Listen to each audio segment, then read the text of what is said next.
Saya paparkan ini di Jakarta. Lampiran-lampiran jadi. Ya ini memang tanggalnya nanti saya lihat. Jadi komentar saya waktu itu, satu-satunya kelengkapan yang belum diterima untuk pembentukan Provinsi Papua Selatan adalah dari Gubernur Papua yang sampai saat ini sedang ditunggu. Diharapkan semoga pada forum ini pemerintah daerah Provinsi Papua dapat memenuhi ketentuan tersebut dengan menandatangani syarat-syarat yang sudah disiapkan naskahnya. Iya. Dengan begitu, maka seluruh kelengkapan syarat pembentukan Provinsi Papua Selatan akan terpenuhi semuanya sesuai ketentuan PP 78 tahun 2007. Ya, saudara-saudaraku, masyarakat Papua Selatan. Iya. Berjuang barang ini bukan hal yang gampang. Karena kita sudah tahu pasti dari waktu. Dari 2002 kita berjuang sampai 2021. Tapi yang satu saya mau kasih tahu bahwa perjuangan kita bersama dari 2002 sampai sekarang sudah sampai pada tahap RUU. Ya. Nah, RUU itu baru bisa direalisasikan menjadi ya undang-undang Republik Indonesia, ya. Itu dengan beberapa catatan. Ada syarat internal yang kita harus penuhi, yaitu bertemu gubernur. Ya. Kulon nuwun tadi Bapak ya. Yang kedua, kita minta pemerintah pusat untuk mencabut moratorium. Berarti hanya 2 persyarat itu Bapak? Belum, masih ada. Yang ketiga itu kita minta supaya DPR RI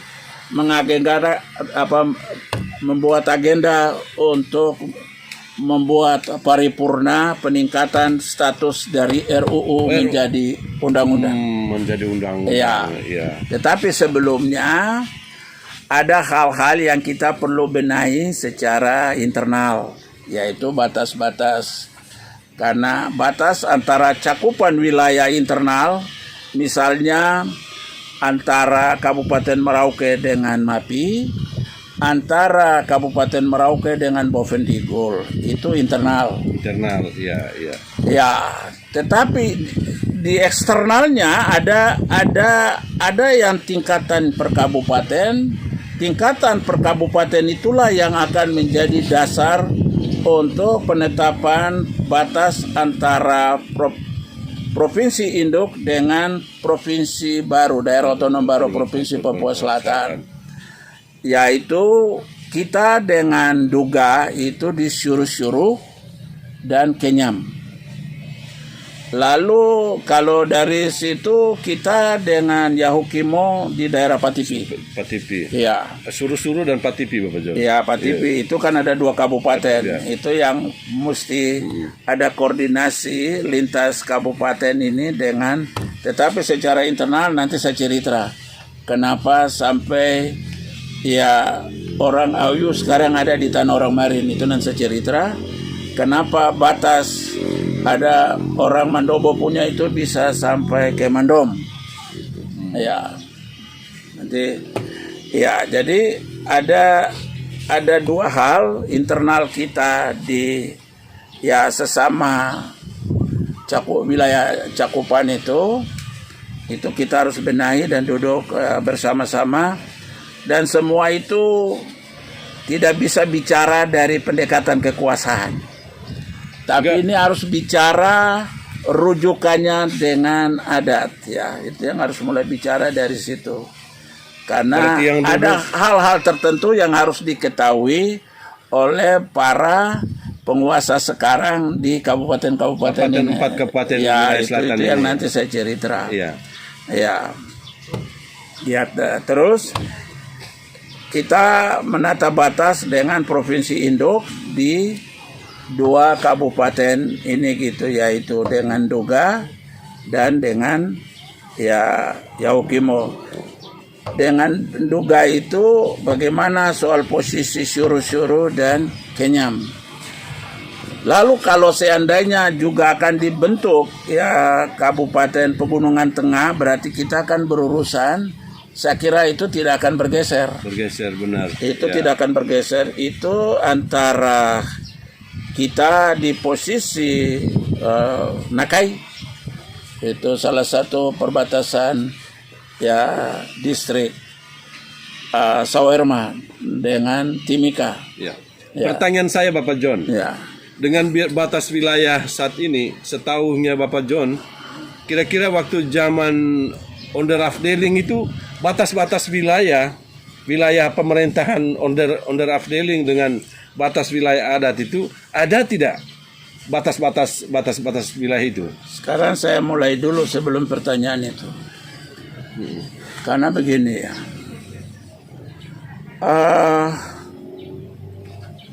Persiapan Provinsi Papua Selatan ini itu sudah melalui 3 zaman. 3 zaman. Ya. Yaitu zaman Nederlands Nigunia. Oh ya. Ya. Zaman Nederlands Nigunia itu pemerintah Nederlands Nigunia menata wilayah Papua. Ada 2 tahapan yang pemerintah Nederlands Nigunia melakukan 2 tahapan. Tahapan pertama hanya 2 afdeling, yaitu afdeling North Nigunia dan West Nigunia.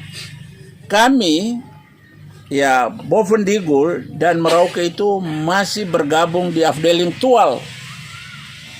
Termasuk, jadi dia tidak termasuk di wilayah afdeling. Kita tidak gabung waktu itu, dengar dulu. Jadi pemerintah Belanda mulai menata atau tata kelola pemerintahan di Nederlands di dunia dilakukan 2 tahap.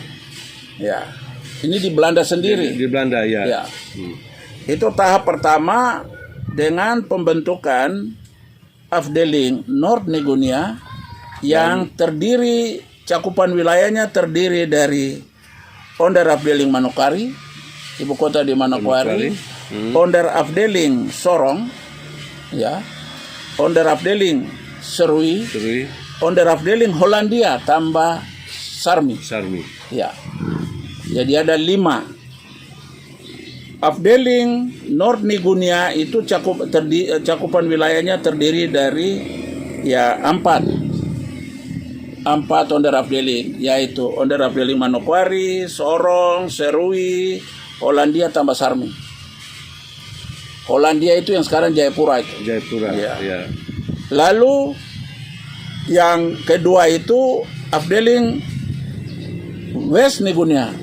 Konsep West pertama dengan yang kedua ada sedikit berbeda. Terjadi pergeseran. Nah, West Nigunia versi pertama itu terdiri dari ya yang afdeling West Nigunia terdiri dari Onder Afdeling Fakfak, ya. Onder Afdeling Inanwatan, Onder Afdeling Mimika, Onder Afdeling Manokwari Vogelkop, dan Onder Afdeling Wisselmeren. Paniai. Ya. Jadi waktu itu Belanda hanya berkonsentrasi tahap pertama di North Nigunia dengan West Nigunia. Kami di selatan itu yaitu Onder Afdeling Merauke dengan Onder Afdeling Bovendigul masih bergabung di afdeling Tual. Makanya banyak pejabat yang orang kaya dari sana itu banyak di sini karena konsekuensi dari 2 hal. 2 hal yaitu pemerintahan zaman Belanda itu kami menjadi cakupan wilayah dari afdeling Tual. Lalu yang kedua, keuskupan kita waktu itu masih di keuskupan Amboina. Amboina, ya. Ya itu. Supaya ini masyarakat bisa paham alur perjalanan kita sampai kita masuk lagi ke tahap kedua. Jadi tahap kedua itu menjelang integrasi Papua di UNTEA waktu itu di masa transisi. Transisi itu ya. Nanti sampai pada pembentukan residence ya. Merauke nih Bapak. Ya, jadi di tahap kedua itu Belanda menata Papua menjadi 6 afdeling.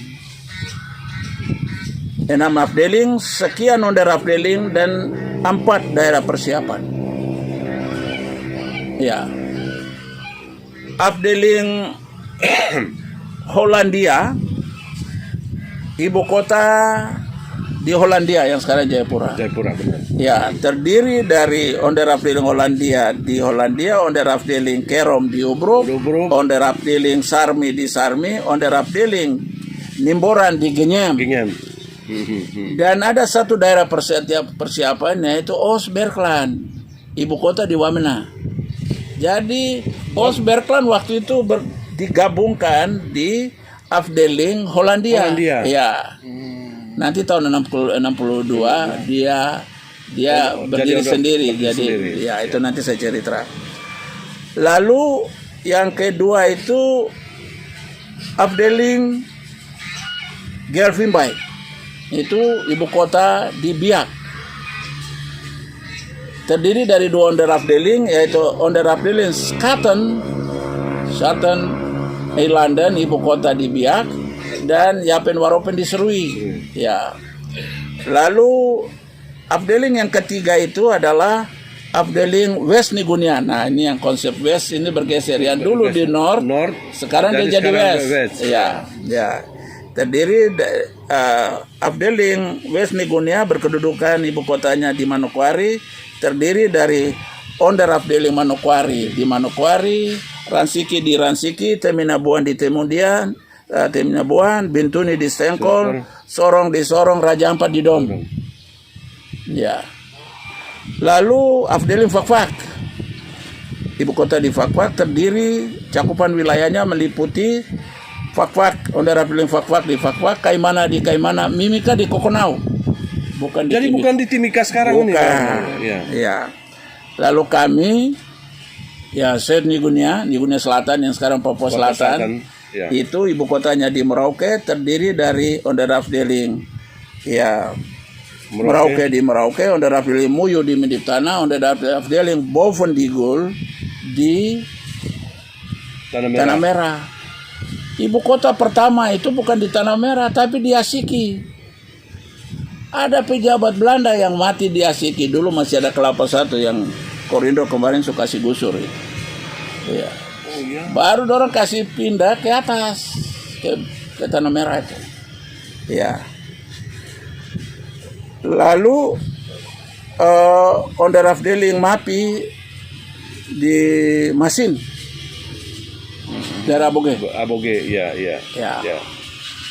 Mestinya pada saat itu nanti itulah yang cerita batas wilayah onderafdeling Mapi masuk ke Tanah Orang Marini.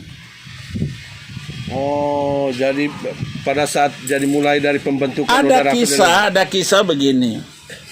Ada konflik horizontal antara Yakai dengan Awiu.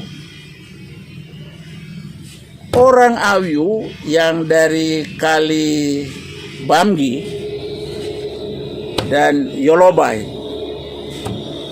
itu yang mendapat tekanan dari masyarakat Yakai. Lalu mereka mengungsi ke seberang, yang ada di Yodom, yang ada di Banomepe, yang ada di Salamepe, dan Yoloba. Ada Yoloba dekat dusun kita itu. Dia berada di transisi antara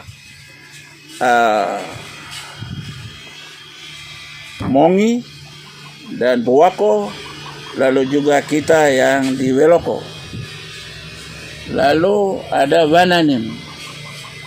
Ya. Jadi dia berada di titik transisi antara suku-suku itu, kampung-kampung etnis sub-sub yang ada. Ya. Jadi Yoloba ini tahun 58 mereka merasa mungkin sudah aman, mereka kembali. Yang ada di Kali Bamgi ini yang satu ke Turki dengan semua Yoloba itu ada beberapa kampung di bagian dalam sana. Ya itu. Jadi karena ada pertikaian horizontal antara dua suku itu, dan orang Awiu dari Kali Bamgi dan juga dari Kali Iya ini itu mereka merasa tidak nyaman, lalu mereka mengungsi ke wilayah itu. Di tempat yang Sekarang dan itu ya nanti menyusul kepada pembentukan Onderaf Deli Mapi, ya itu nanti itu. Ya. Jadi ada kisah ini yang terjadi karena patokan Belanda pada saat membentukan itu, dia menggunakan pendekatan antropologi, sosiologi, dan etnografi. Ya, jadi untuk saudara-saudara dan anak-anak yang sekarang serada pada posisi-posisi pemerintahan, ini cerita yang benar ini, supaya kamu tangkap yang betul cerita saya ini. Ya, jadi dan tidak menjadikan sebuah polemik seharusnya Bapak John ya. Polemik boleh karena tidak tahu, tapi kalau sudah tahu polemik kita harus dihentikan. Oh iya. Iya, kan? Jadi kalau sudah tahu jadi harus dihentikan. Mari kita cari rujukan yang terbaik. Ya. Ya, jadi itulah beberapa kampung yang dari situ terbentuklah kampung pengungsian. Ini cerita ke warga pengungsian yang bikin kampung pengungsian. Karena gejolak soal perang suku tadi. Masalah itu bukan ya mau apapun, kita paling gampang bikin merek perang suku, padahal satu Awiu kan tidak berperan dengan satu ya mungkin kampung-kampung terdekat di situ sajalah. Jadi kita selalu membombastis bahwa itu perang suku. Sebenarnya bukan Bapak John. Ya itu kan hanya kampung-kampung yang terdekat. Kalau satu Awiu itu luas loh. Awiu itu sampai di Korowai Kombai sana. Awiu suku terbesar itu. Ya. Iya. Jadi itu yang mau saya beritahukan dan saya luruskan supaya ya ke depan ini menjadi salah satu pegangan bersama kita tentang mengapa ada orang Awiu yang berada di wilayah. Ya. Jadi tanah yang ada di Muara ini itu terbagi ya 3 lah. Di bagian Muara itu berurusan dengan orang Ilwayap, tetapi dari wilayah dusun tertentu. Ya, di situ ada 2 titik yang orang bilang Akoseanem, dengan bagian dalam lagi ada beberapa keluarga ya dari kampung Ilwayap. Itu mereka yang mesti bicara. Saya memang orang Ilwayap, tapi yang lebih berkompeten mengenai tanahnya itu adalah mereka yang punya batas tanah itu, ya, yang ada di Muara sana dengan bagian kita di Ilwayap ini ada 4 yang harus ikut berbicara. Berbicara soal batas wilayah adat tadi di antara Mapi dengan di Muara ini ada 2, lalu bagian dalam ini soal orang Mongianem itu ada dengan orang Buwako. Orang Buwako ini juga terbagi 2. Ada Buwako di Ilwayap, ada Buwako di Nakias, Poepe, Tagaepe. Oh, begitu. Iya. Jadi yang akan berbicara ke depan soal batas itu adalah pemilik wilayah dari beberapa kampung ini. Termasuk mereka yang dari Mapi gitu Bapak John ya? Tidak. Ini bicara nanti dorang yang tentukan bagaimana. Karena dulu mereka karena waktu mengungsi mendapat tekanan, itu bikin tempat pengungsian yang kemudian menetap menjadi kampung pengungsian. Ya mulai dari Yodom, ada Banomepe, ada Salamepe, ada Yoloba pada saat itu. Ya.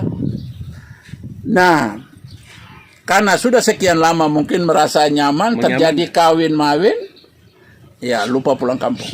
Karena memang sudah damai. Sudah damai. Ya itu. Nah Belanda waktu menata wilayah ya Nederlands Nigunia ini, ya patokannya kan dia melihat patokan orang-orang yang ada di situ. Nah di situ dia mulai membuat kekeliruan yang berkelanjutan karena mungkin ada keterbatasan komunikasi pada saat itu. Ya, dan itu kita maklum aja gitu. Ya, jadi itulah kisahnya. Nah, solusi untuk menyelesaikan hal ini itu hanya 2 pandangan yang bisa saya kemukakan. Tapi kalau ada pandangan lain silakan aja. Tapi solusi yang kampung-kampung yang ada di situ itulah yang tanahnya bersentuhan dengan di situ, sehingga kita ingin mencapai bahwa cakupan wilayah pemerintahan itu tidak boleh berseberangan dengan cakupan tanah ulayat. Karena itu yang terjadi di MAM pada saat Korea ini masuk ke sana, yang terima ganti rugi atau ganti untung itu orang-orang dari kampung-kampung situ, Nakias, Tagaepe, dan segala macam. Karena memang berebut tanah. Itu menjadi bukti terkuat dan terpenuh bahwa kalau terjadi ada sesuatu investasi, siapa yang terima kompensasi dialah pemilik. Ya, jadi supaya ini adik-adik semua yang ada itu supaya paham yang saya cerita ini, karena saya adalah warga transisi. Warga transisi di Muara dengan orang Safan, ke dalam itu dengan saudara-saudaraku dari Nambai, ke dalam sedikit dengan saudara-saudaraku dari Auyu, ya, dan bagian atasnya kita berhadapan dengan orang-orang Buako. Buako ini ada Buako di Ilwaya, ada Buako juga di sana. Ada yang Mongi juga di sini, di kita dengan orang di sana. Bapak John, pertanyaan saya, apa mungkin supaya artinya tidak menghalangi proses menyiapkan berkas-berkas kelengkapan untuk administrasi pembentukan Provinsi Papua Selatan, jadi batas wilayah pemerintahan dengan batas wilayah adat itu tidak perlu diperdebatkan begitu, atau seperti apa? Kita ini berkaitan dengan undang-undang. Oh gitu. Karena dari Afdeling masuk ke Onder Afdeling, masuk ke Kabupaten Merauke dengan Undang-Undang 12 tahun 69. Itu kan ada sejumlah undang-undang yang ada di situ. Jadi pembenahan itu harus dimulai dari situ. Ini kan menyangkut soal ketatanegaraan. Tapi kalau kita kembali ke RUU, berarti kan RUU ini sebenarnya kita tidak mundur lagi bicara batas-batas persyaratan batas wilayah, Bapak. Sebenarnya kan itu solusi yang pertama, kita bicara soal duduk dulu. Ini siapa punya tanah? Kalau semua sudah jelas bahwa ini siapa punya tanah, itu satu tahap selesai.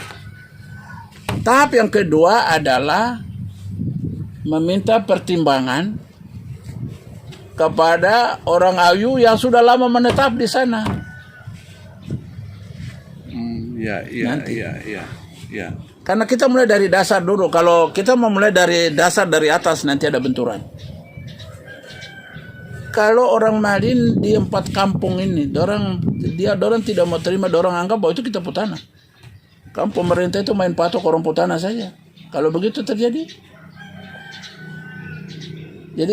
jadi kita mulai dari dasar, karena kita ini kan sudah hidup bersaudara sudah lama.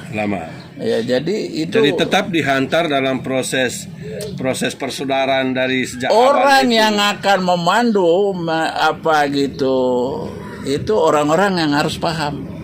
Oh iya. Dan dia berada di titik hubungan emosional. Dia menjadi satu kesatuan hubungan emosional yang bisa dipercaya, yang bisa didengar dan dihormati.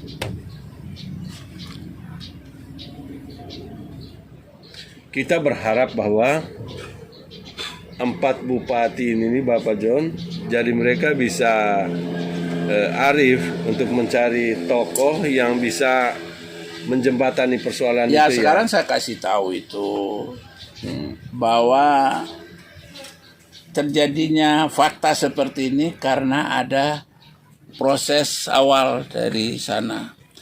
Jadi yang mendamaikan itu adalah Gereja Katolik.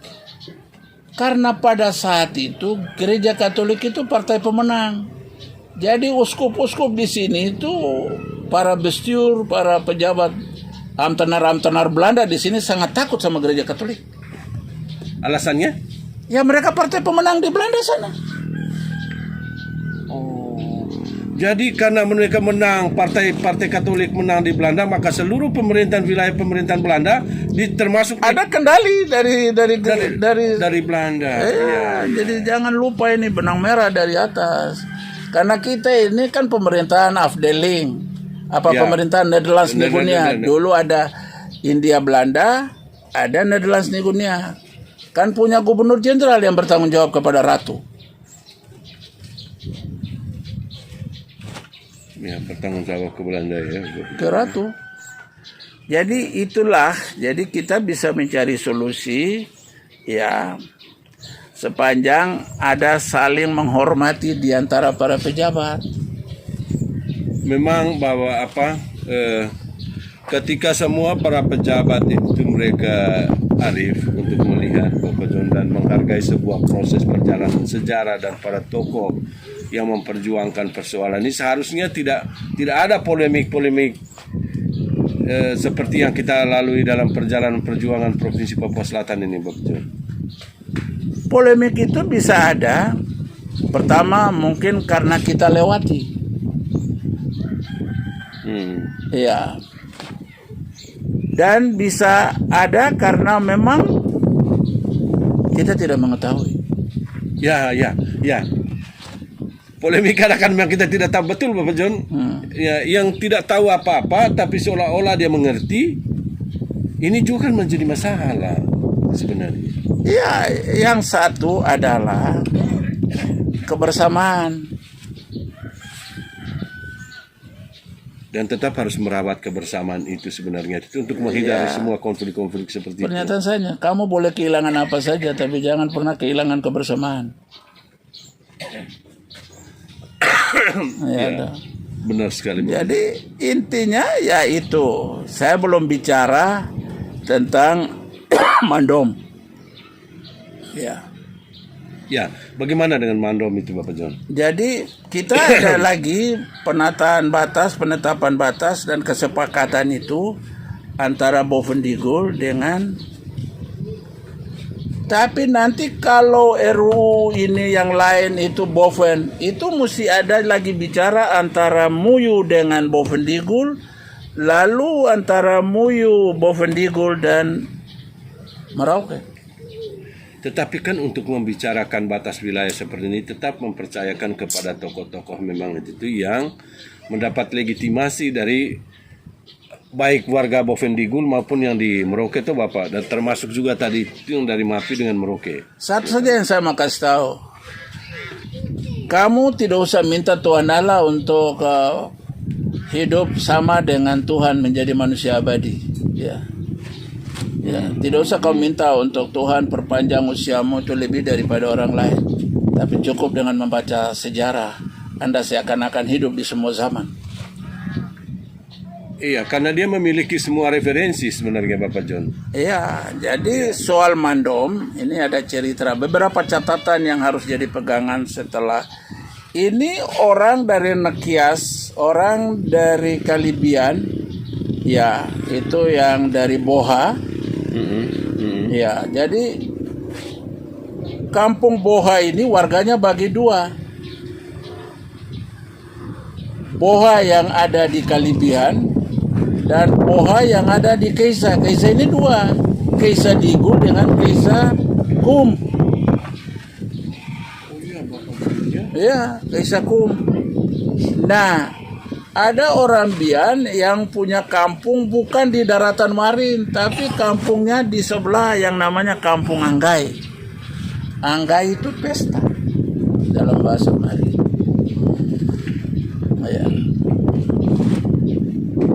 Jadi mulai dari ujung Kia, Meto, Anggai, Am, Kiame itu sudah suku perkampungan asimilasi, kawin campur antara daratan Marin dengan daratan yang ada di Awiu. Ya, itu kawin campur. Itulah masyarakat yang ada di Am, di Yame, terus yang ada di Anggai masuk ke Meto dan ujung Kia. Waktu saya tugas jadi Menteri Polisi Pamung Praja di Getentiri di Kecamatan Jair, Waktu Basik-Basik ini masih hidup, dia kasih saya babi waktu itu saya